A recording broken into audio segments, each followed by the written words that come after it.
Hola, ¿cómo están? Vamos a hablar hoy de fármacos antivirales.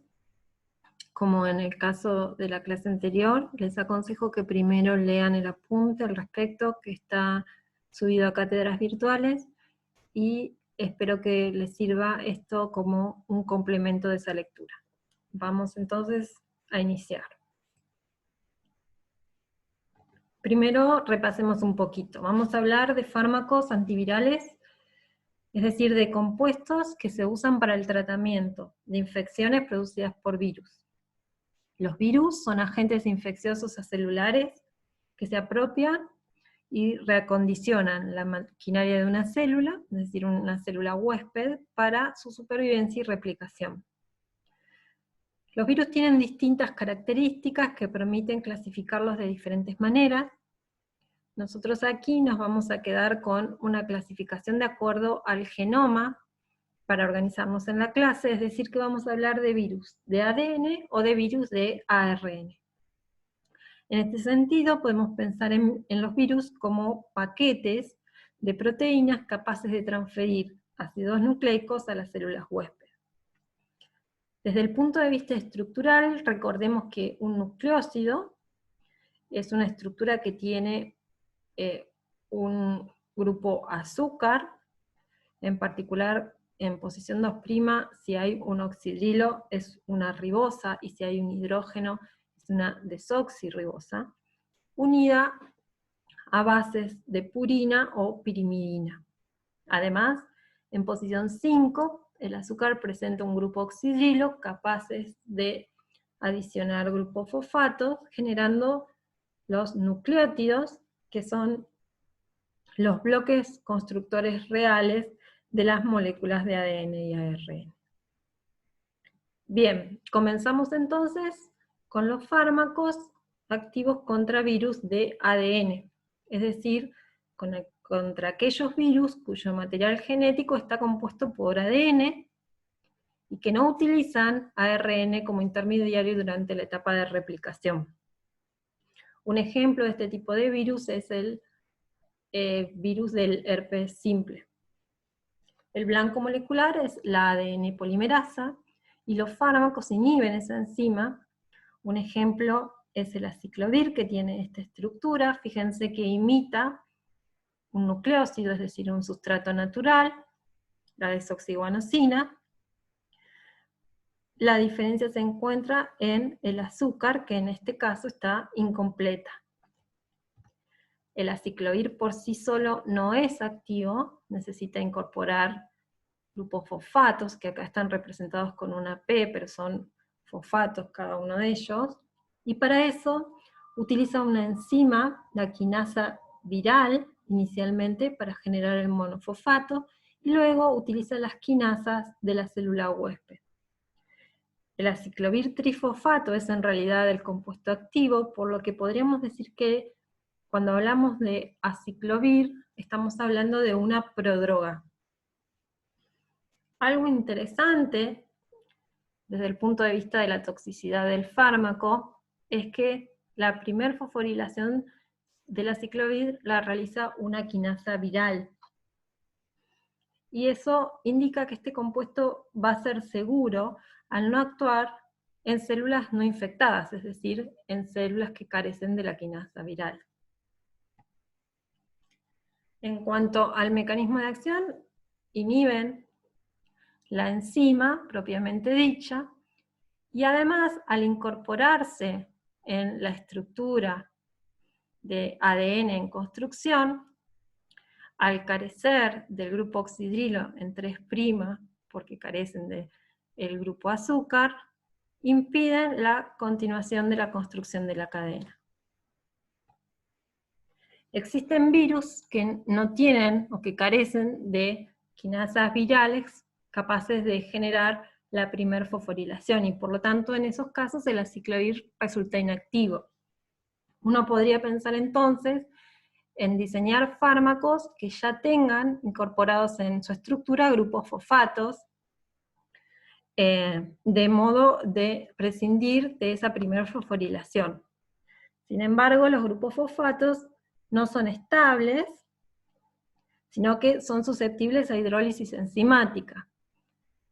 Una solución a este problema es el cidofovir, que es un fármaco que imita un nucleótido monofosfatado, pero que reemplaza un oxígeno del grupo fosfato por un metileno.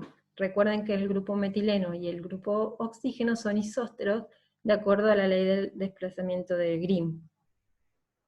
Este grupo, al carecer de un oxígeno, es más estable y por lo tanto este fármaco es activo. Otros fármacos que actúan sobre el mismo blanco molecular presentan la estructura del azúcar completa y tienen modificaciones en la región de las bases, ¿sí? Por ejemplo, estos dos primeros fármacos imitan el sustrato natural desoxitimidina y reemplazan el grupo metilo por trifluorometilo o ioduro. La vidarabina es un fármaco donde reemplaza directamente el grupo azúcar. Este fármaco proviene de un estudio de productos naturales. Aquí la desoxirribosa es reemplazada por un arabinósido, ¿sí? Aquí hay un grupo OH. Bien, eso es lo que respecta a virus de ADN. Los virus de ARN sí utilizan el ácido ribonucleico como material genético, o lo necesitan para su replicación. Un ejemplo es el virus de la inmunodeficiencia humana, la HIV. Lo que tenemos aquí es un esquema tomado de literatura del ciclo de vida del virus en la célula huésped. Una vez que ingresa a la célula, libera el ARN y algunas proteínas, entre ellas la enzima transcriptasa reversa. Esta enzima es propia del virus, es decir que es interesante desde el punto de vista de blanco molecular. No hay análogos en humanos. Bien, a través de la enzima transcriptasa reversa se construye el ADN utilizando como molde el ARN, generando un compuesto híbrido. Esto sucede en el sitio polimerasa de la enzima transcriptasa reversa. Luego se remueve el ARN, eso ocurre en la misma enzima en el sitio de nucleasa, y luego se genera la segunda cadena de ADN para generar la doble hélice.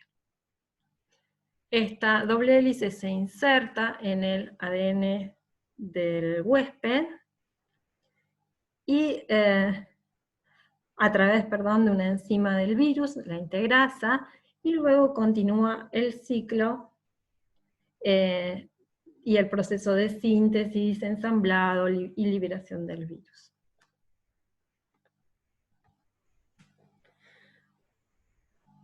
Hablamos entonces de que la transcriptasa reversa podría ser un blanco molecular de inhibidores, de antivirales.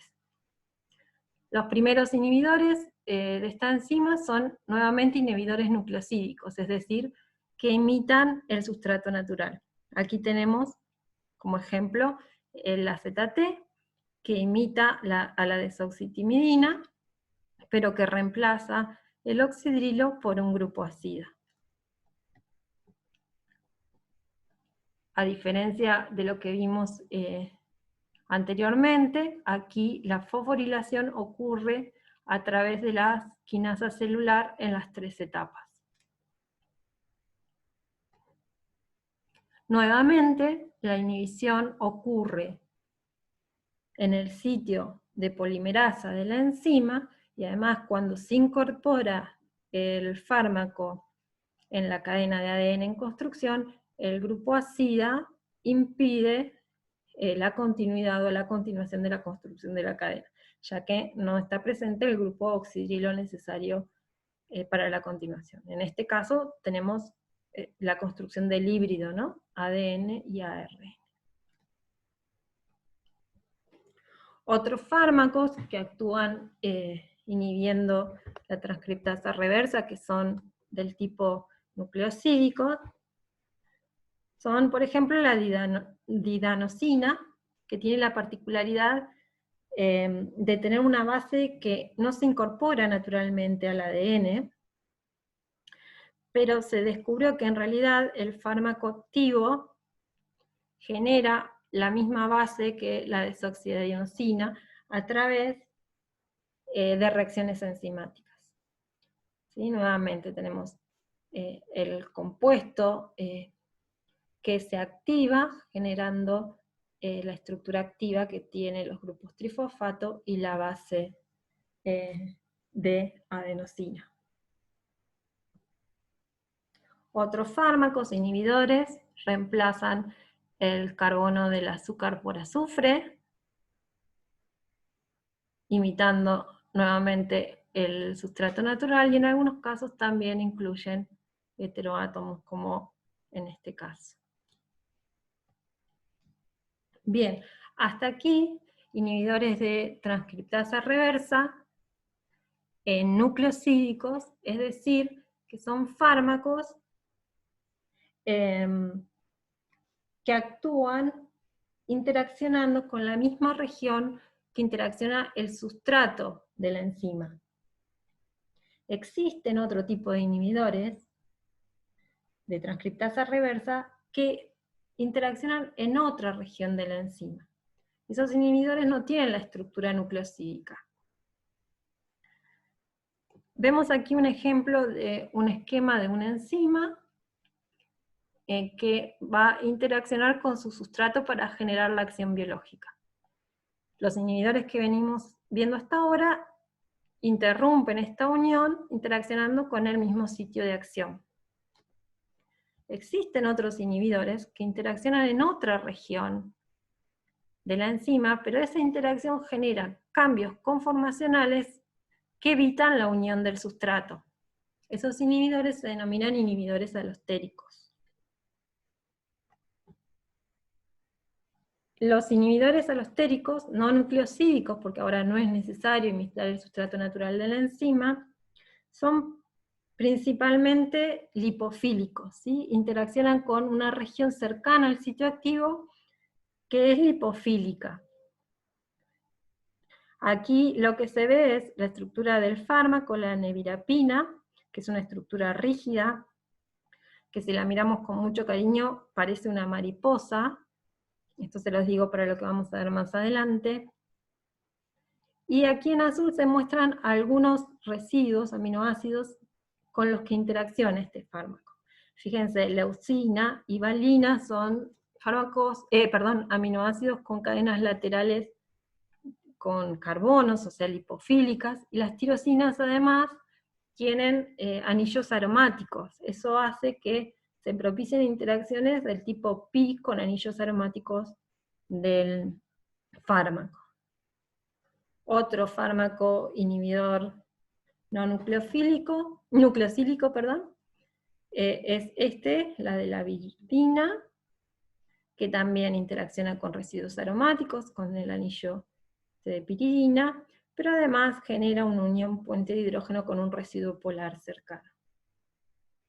El problema que tienen estos fármacos es que muchas veces las enzimas sufren mutaciones, sobre todo en regiones que no son del sitio activo, y entonces, si los fármacos están pensados para interaccionar con ciertos aminoácidos que luego no están, la interacción se hace más débil, y por lo tanto pierden eficacia, ¿sí? Pierden acción. La segunda generación de fármacos inhibidores no nucleosídicos de transcriptasa reversa tiene en cuenta este problema y están diseñados para ser activos en mutaciones de la enzima. Yo quisiera mostrarles algo, a ver si me sale.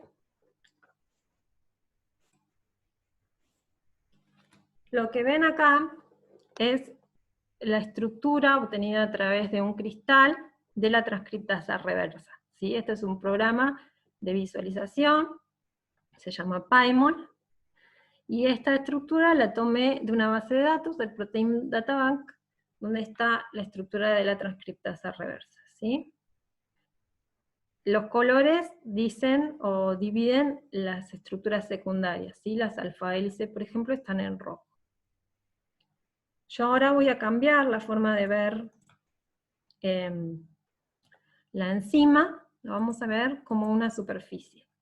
Cada átomo con su superficie. En verde se ven los átomos de carbono, en rojo los átomos de oxígeno, en azul los átomos de nitrógeno, los hidrógenos no están visualizados acá, y si hay algún amarillo, los amarillos son átomos de azufre, ¿sí? Por ejemplo, de una cisteína. Bien.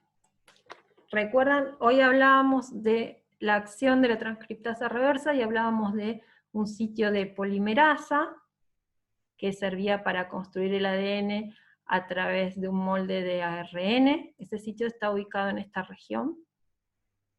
Y luego, cuando se forma el híbrido ARN-ADN, había un sitio nucleasa, que está en esta región, que rompe ese híbrido para luego incorporar la doble hélice.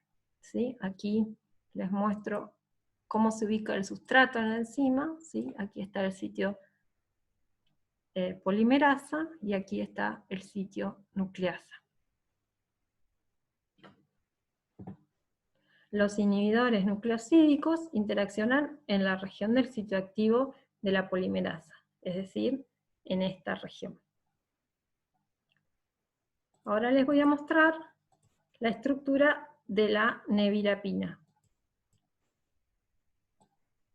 Recuerdan que les dije que era como una mariposa. Bueno, aquí está más o menos la estructura. En verde están los carbonos, en azul los nitrógenos y en rojo los oxígenos.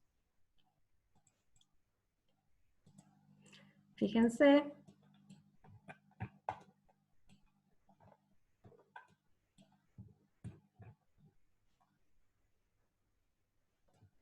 que la posición relativa de la nevirapina, que está aquí, es distinta a la ubicación del sitio activo de polimerasa. Se encuentra cerca, pero no está en el sitio activo, que es donde interaccionan los otros tipos de inhibidores, ¿sí? Es una región cercana, pero diferente al sitio activo. Voy ahora nuevamente a acercarme al sitio de unión de la nevirapina, y me voy a quedar con algunos residuos que eran los que estaban marcados en la filmina. Fíjense, esta es la nevirapina, acá tenemos una de las valinas que están en la filmina, y los dos residuos de tirosina. Estos residuos interaccionan con la región aromática de la nevirapina, y esta valina con esta otra por interacciones lipofílicas. Supongamos que esta enzima sufre una mutación y pierde este residuo de tirosina. Por ejemplo, lo intercambia por una cisteína, ¿sí? Estos dos residuos continúan, pero este ahora es otro. Se pierde la interacción pipí que había con la tirosina, es decir, esta unión pierde fuerza, y este fármaco no es tan activo en esa enzima mutada. Ahora, si cambiamos este fármaco por el efavirenz, que es este, que era el fármaco de segunda generación, esto está así porque acá hay un alquino, que se denota así. Fíjense que no hay interacción con este residuo, es decir, a este fármaco le da lo mismo que esto sea una cisteína,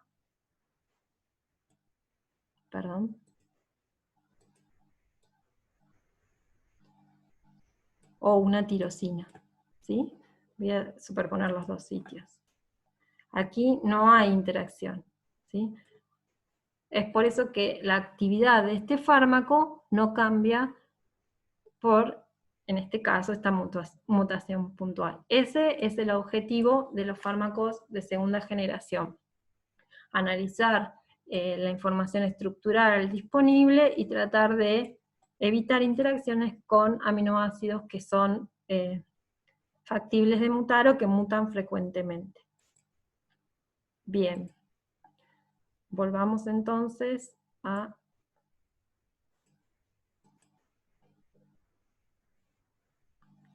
la clase.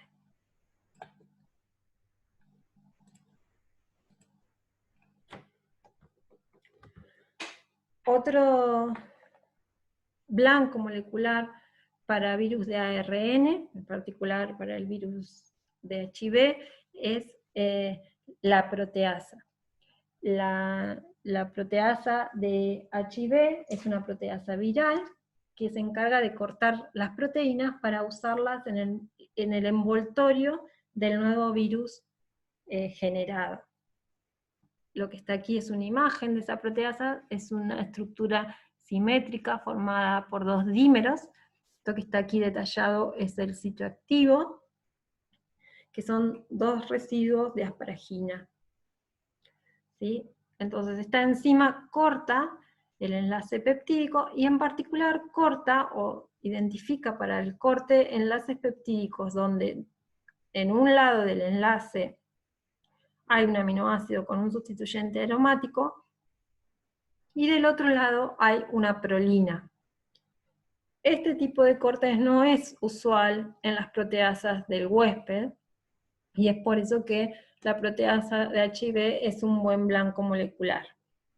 Fíjense que la nomenclatura indica que de un lado del corte los residuos se llaman P1', P2', ¿sí? Con primas, mientras que del otro lado P1, P2, P3, etc.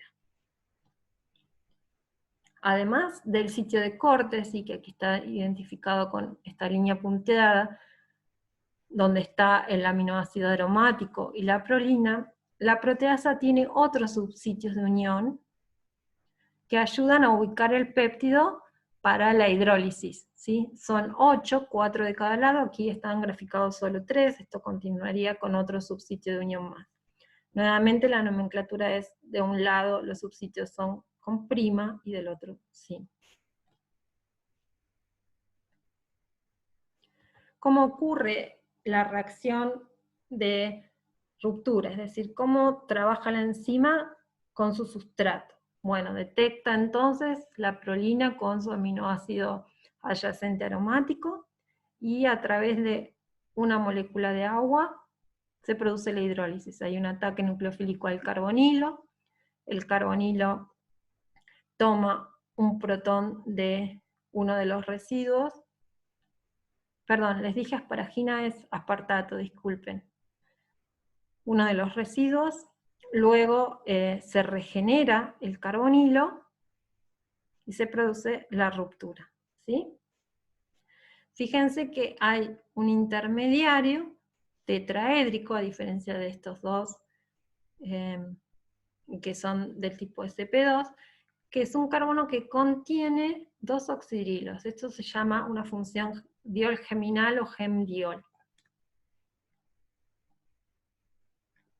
¿Sí? Los inhibidores que se piensan para esta enzima, para la proteasa,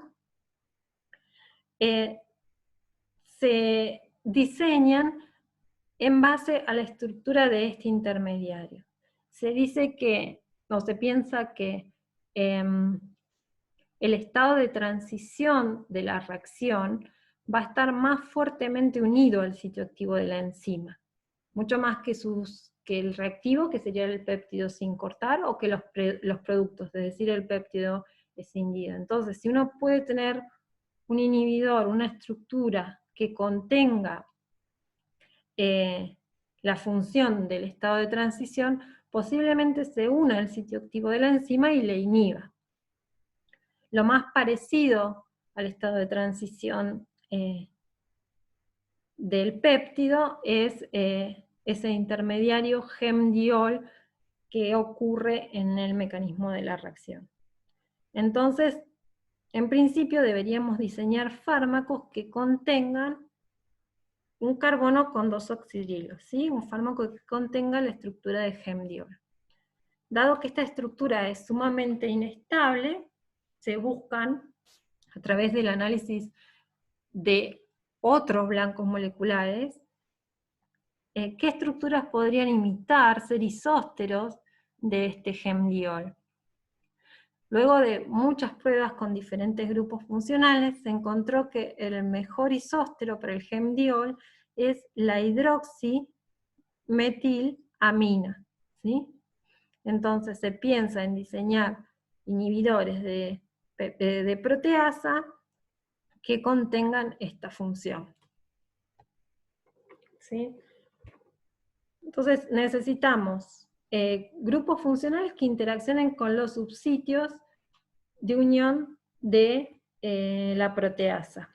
A su vez necesitamos que este aminoácido sea aromático y que este sea una prolina o lo más parecido a eso para que la enzima lo encuentre y entonces quiera interaccionar con ese compuesto.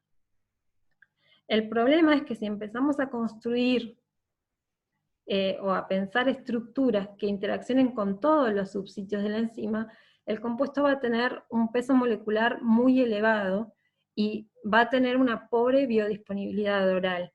Entonces, aquí tenemos un compromiso entre aumentar las interacciones con el sitio activo, pero que el compuesto no sea tan grande como para que luego no pueda administrarse. Además, piensen que si agregamos aminoácidos y construimos un péptido de cada lado de el isóstero, es posible que ese péptido se escinda antes de llegar al sitio activo. Entonces, el diseño de este tipo de estructuras está basado en un balance entre el carácter peptídico y el peso molecular de las estructuras. Un ejemplo exitoso, que es el que les muestro aquí, es el saquinavir, que tiene el grupo isóstero del estado de transición, tiene el aminoácido aromático adyacente, pero cambia el residuo de prolina por una estructura bicíclica que permite una interacción lipofílica eficiente con uno de los subsitios del sitio activo. Otra interacción lipofílica se propone acá, cambiando el sustituyente amida, y lo mismo sucede del otro lado del enlace peptídico. Solo se mantiene un único aminoácido. Además aquí hay interacciones de puente de hidrógeno con los grupos carbonilos. Bueno, esto es todo por hoy, espero que les sirva y también espero todas las preguntas y dudas en el foro. Un saludo, cuídense.